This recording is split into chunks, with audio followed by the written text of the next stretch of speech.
Seja bem-vindo aí mais um Tax News da Academia Fiscal, a edição número 3 do nosso Tax News, que compreende aí as notícias do cenário tributário, fiscal e contábil que ocorreram no período do dia 20 ao dia 31 de julho.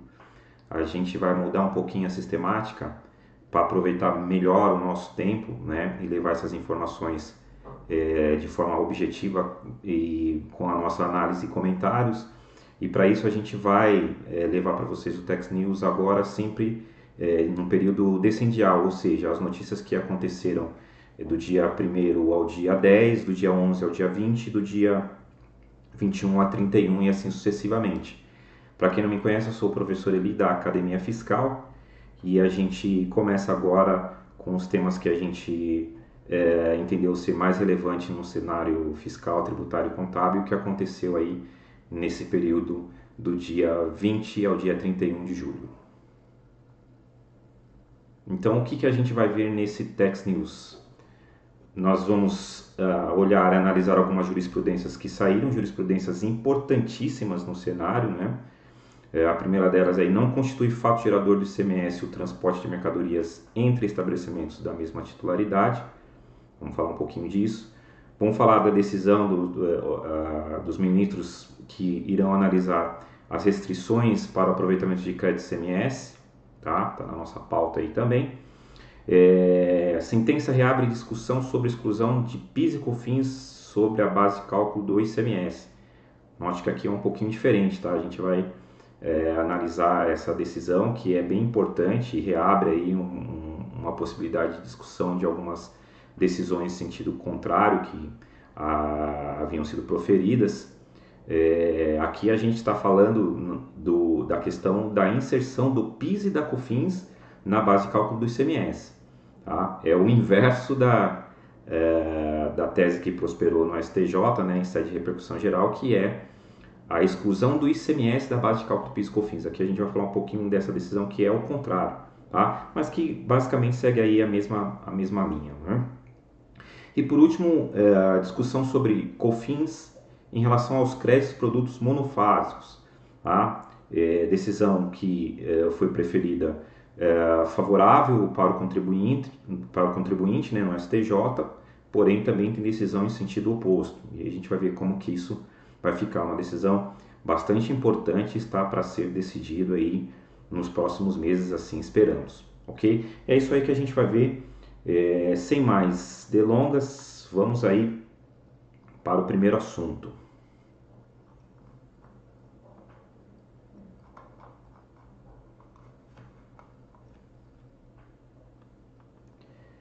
Não constitui fato gerador do ICMS o transporte de mercadorias entre estabelecimentos da mesma titularidade.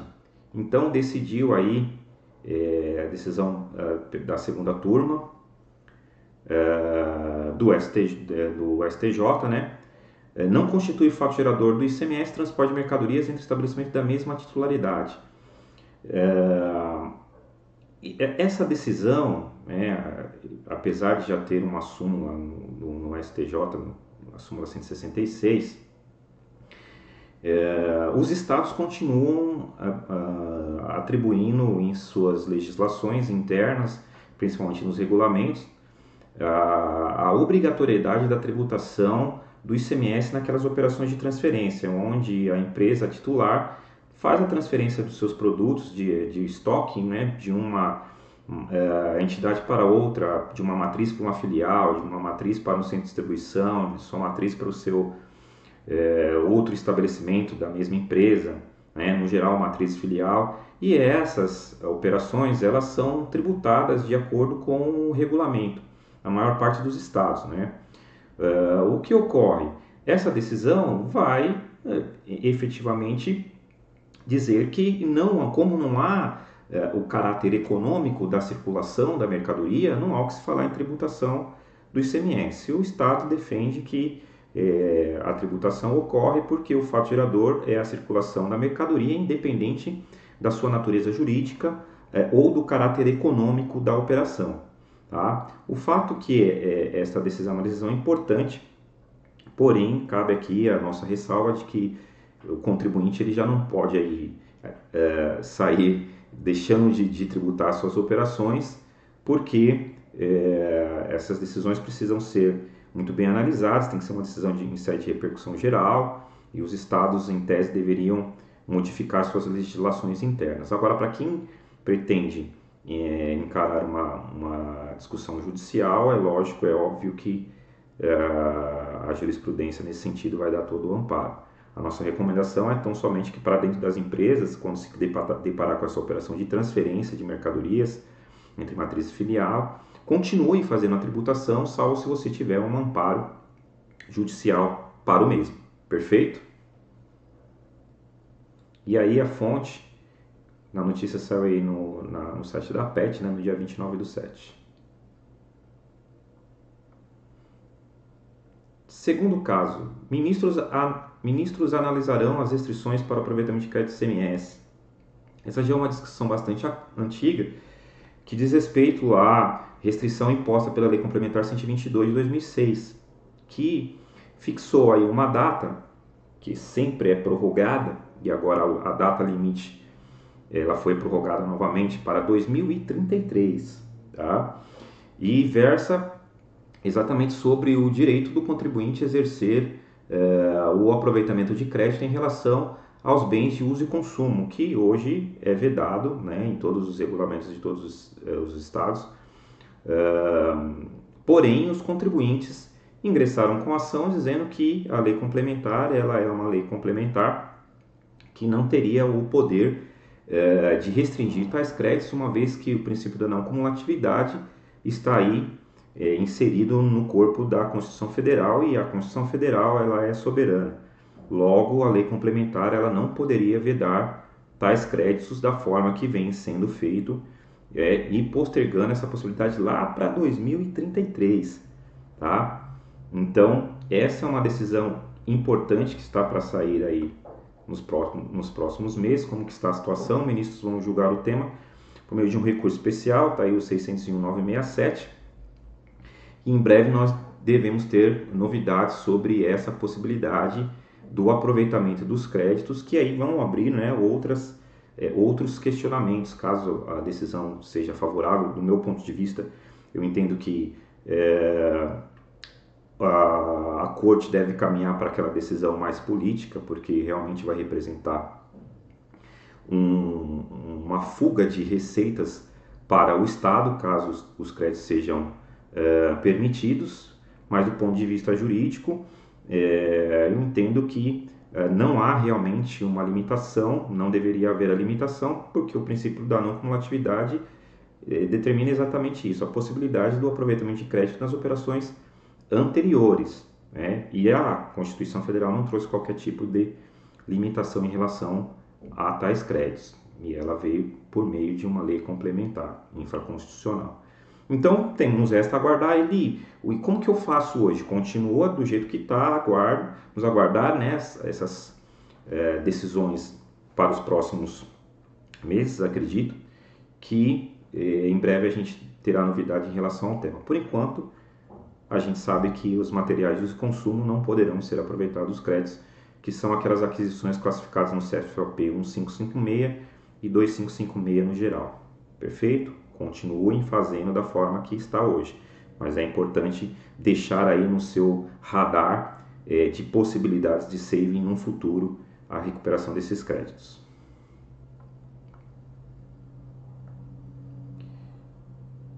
Nosso tema 3. Sentença reabre discussão sobre a exclusão do PIS e COFINS da base de cálculo do ICMS. Excelente decisão, apesar de ser uma decisão aqui do Tribunal da Justiça Estadual do Estado de São Paulo. É uma decisão importante, por quê? Porque ela reabre a possibilidade da discussão em relação à composição da base de cálculo do ICMS. Hoje, quando você vai formar o seu preço de venda e você faz lá a inserção dos tributos indiretos, PIS, COFINS, ICMS e o IPI, o PIS e COFINS acaba integrando a própria base de cálculo do ICMS, inclusive o próprio ICMS. É o famoso cálculo por dentro, né? O cálculo gross-up, onde os tributos incidem sobre a sua própria base de cálculo. Neste caso, quando nós estamos formando o preço de uma venda de uma mercadoria com ICMS, PIS e COFINS, ou de um serviço também tributado pelo ICMS, o PIS e COFINS, a parcela do PIS e COFINS está inflando a base de cálculo do ICMS. Tá? Por que essa decisão ela vem agora com uma força maior, apesar de ser uma decisão singular aqui de São Paulo? Porque ela vai ao encontro das mesmas disposições ou do mesmo fluxo, digamos assim, do mesmo racional que consubstanciou a decisão do STJ de 2017, aquela sim que versava sobre a exclusão do ICMS da base de cálculo do PIS e COFINS e que foi uma tese que prosperou em favor dos contribuintes. Né? Então, a decisão do juiz singular, né, da segunda vara da Fazenda Pública de Santo André de São Paulo, ele analisou o artigo 13 da Lei Complementar 87/96 e chegou à conclusão de que ali realmente não há qualquer determinação legal para que as contribuições do PIS e COFINS componham a base de cálculo do ICMS. E de fato, se você analisar o artigo 13 que determina a composição da base de cálculo do ICMS, ele em um momento ali ele é claro em relação à inclusão dessas contribuições. Tá?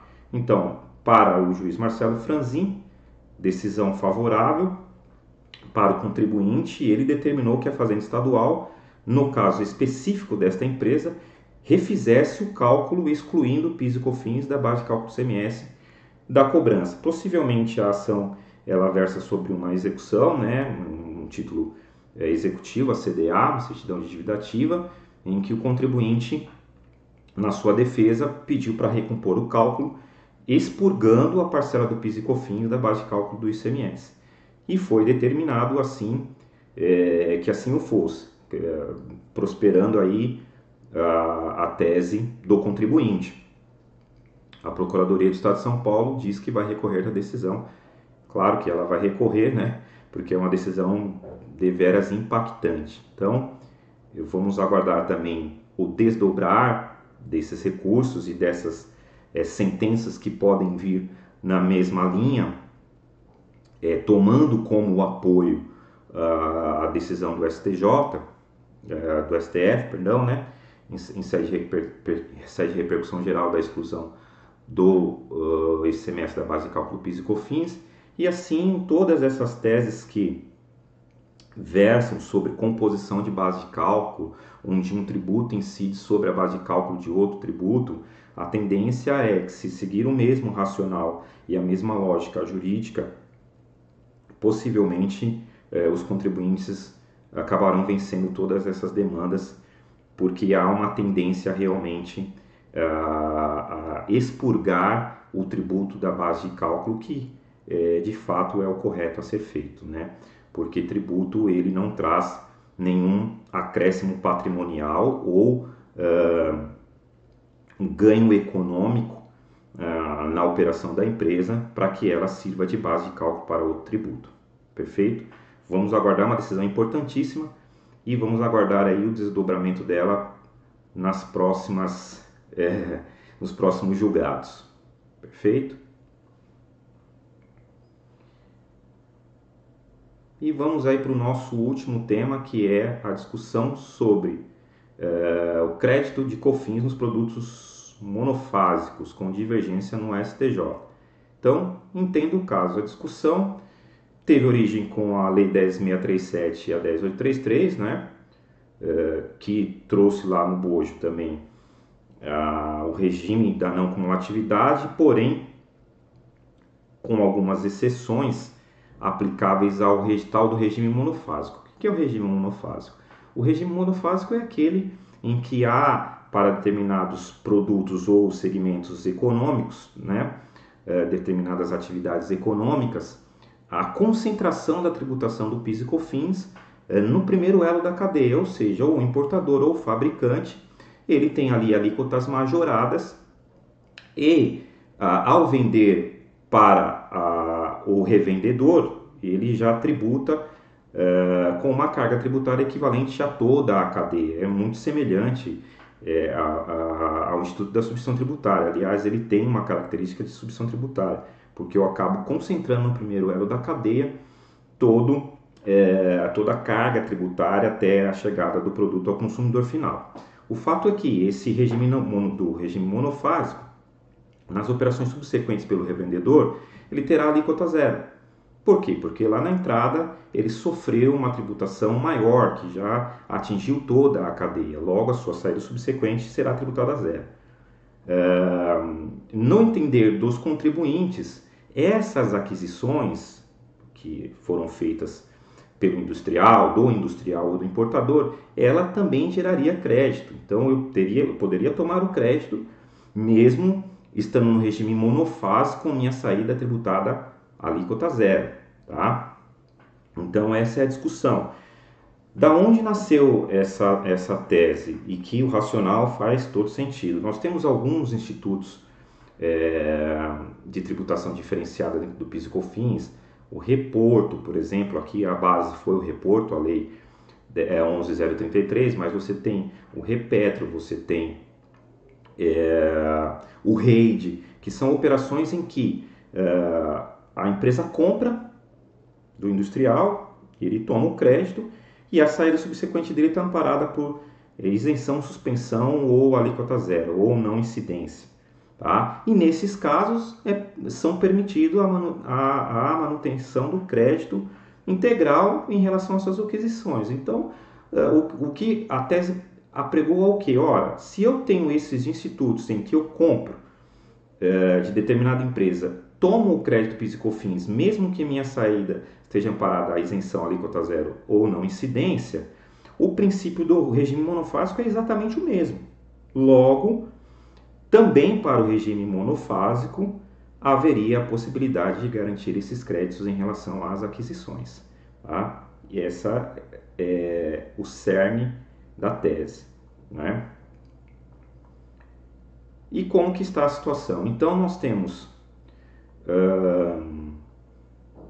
duas decisões, uma favorável para o contribuinte e outra desfavorável em ambas as turmas, né? Uma na primeira turma favorável e a segunda turma desfavorável. Portanto, como há uma divergência, a palavra final deverá realmente ser lá na primeira sessão. Devemos aguardar, né, a decisão final, como temos essa disparidade das turmas, para realmente entender qual vai ser o posicionamento final no STJ. Tá? Importante saber que o contribuinte tem ainda boas chances em relação ao tema. Né? O tema ele realmente não foi totalmente descartado. Né? O que a gente recomenda? Que se você não ingressou com essa tese, que você ingresse. Por quê? Porque você pode se fazer beneficiar quando tiver uma decisão final do STJ em relação ao tema. Então, não custa nada, é uma tese que realmente faz sentido do ponto de vista do racional jurídico e que tem boas chances de ser nessa decisão final favorável ao contribuinte. Então, fica aí nossa recomendação, que se você não entrou com a tese ainda, é o momento de entrar, tá? Principalmente para as empresas que estão no monofásico, autopeças, higiene cosmética, higiene pessoal, né? Todos os produtos, itens farmacêuticos, medicamentos, as empresas que estão no regime de monofasia, é muito importante analisar a propositura dessa ação. Perfeito? E aí chegamos ao final de mais um Tax News. Foram análise aí de 4 importantes jurisprudências nesse período. Lembrando sempre que seria muito importante para nós aqui continuarmos com o trabalho, você deixar aí o seu joinha, né, o seu like e seguir a gente lá no Instagram. Tá aí o nosso Instagram da Academia Fiscal, onde a gente disponibiliza bastante conteúdo tributário, gratuito, né? A gente tem as nossas lives periódicas lá, tem vídeos explicativos. Em breve vamos disponibilizar voltar a disponibilizar mini aulas, tanto no Instagram aqui quanto pelo YouTube. E a gente espera vocês aí no próximo Tex News, que vai compreender o período do dia 1º, do dia 2 de agosto até o dia 10. Perfeito? Fiquem bem, fiquem fortes. Um abraço.